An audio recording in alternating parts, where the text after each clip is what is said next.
Hi everyone, welcome to Spiritual Formation Saturday with Amanda. It is great to see you and to be with you again this week.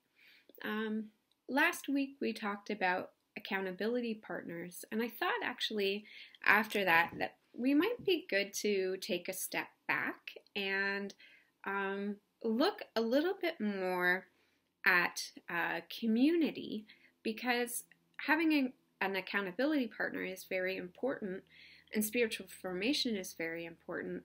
But as we talked about last week, that our spirituality and our Christianity and the way that we interact with others, all these things that we do isn't for the sake of ourselves, but rather for the sake of the other, for the sake of our love of Jesus, for the sake of our love for other people. And so I wanted just to talk a little bit about what it means to be in community and how spiritual formation practices can help us to form that community. The desire is to express and reflect the self-donating love of the Trinity by investing in and journeying with others. Christian community exists when believers connect with each other in authentic and loving ways that encourage growth in Jesus Christ. They engage in transparent relationships and that cultivate, celebrate, and make evident Christ's love for all the world. And so it's important that we practice these things because, let's face it, it doesn't always come easy to us to be in community with other people, and conflicts inevitably arise, and that is where we see a lot of people hurt, and that's where, unfortunately, we see that when they're hurt, people either leave the church or ultimately leave Christianity, and I think that some of that comes from us not living authentically. And so I want to look at what hospitality can mean and what the practices might include. Practicing involves cultivating authentic relationships that connect you to God and His plan to serve and love this world. Exercising your gifts in fellowship with others, engaging in hospitality that promotes honest sharing and caring. This makes room for authentic living for other people to also authentically live the life that God has called them to. Participating in small groups. This is where accountability partners can come in, or a prayer partner. And engaging in missions with others. So you may have wondered why for the last 5 weeks or so I've been putting together these spiritual formation videos. I'm an outreach coordinator. What does that have to do with anything? Well, spiritual formation is the opposite side of engaging in mission.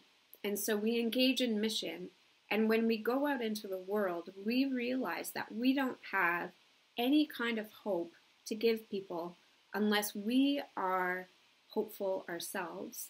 And the practice of spiritual formation builds hope so that when we engage again in community, that we have this place to fall back into, that we see it in the life of Jesus. He reached out to people, He touched their lives, He performed these miracles, He spoke with people, He spoke in parables, and then we get the other side of that. We see Him retreating and having this spiritual formation. There's an ebb and a flow to what Christian life and Christian community is all about. And so we need to ask reflecting questions on our lives. What is appealing or unappealing to you to be an independent operator? This idea that you are just alone, by yourself, all the time. What's appealing to it? What's not appealing? How do you respond to the following words of dependence, independence, or interdependent? How does your response affect your experience of Christian community? What kind of connection does Christ want you to have with your Christian brothers and sisters and siblings? How does the life you are leading reflect the value of Christ? When has the body of Christ nurtured and sustained you? What was that like for you? And what gifts do you bring to the body of Christ? These are all things to reflect on, to ask, to ponder, and we won't know all those answers all the time, and those answers may shift depending on the time or the season that we find ourselves in. But here are a couple of things that Adele Calhoun, again in that same book that we've been following along in, these are some of the ideas that she has. So we celebrate your birth, O beautiful child of God party. So write notes of gratitude to the person. Write prayers of desire for their lives. And then put it into a scrapbook and maybe gift that. Maybe that's something that you can gift for Christmas to somebody. Maybe that's a tangible thing on a birthday to be able to say, these are the things that I see in you. These are the things that I value in you. And to really notice and name the person as a child of God. Ask someone to tell you their story. Storytelling and the way that we tell our lives is a very intimate act, but it is an act that we can engage with when we listen meaningfully to how others tell their story. And when they're telling their story, listen as deeply as you can to that.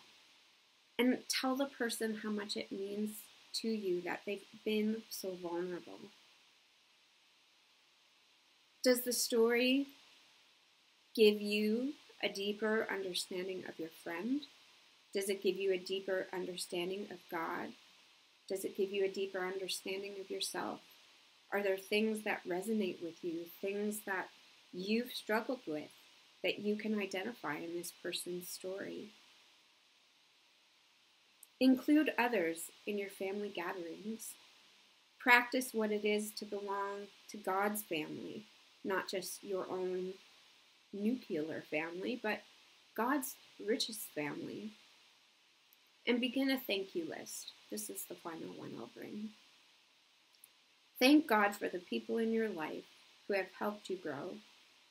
Write a song or a poem or a little verse about God's gift of family, because we are all called to be a part of the family of God. And I've sometimes felt like that's the cheesiest line ever. And yet when I've gone through difficult times in my life, it has been the family of God who has come and walked alongside and been a part of my life. And for that, I'm truly grateful. I'm grateful for the community of faith that I find myself in, and I hope that you can say the same. God bless you, and we will see you next week. Thanks. Bye.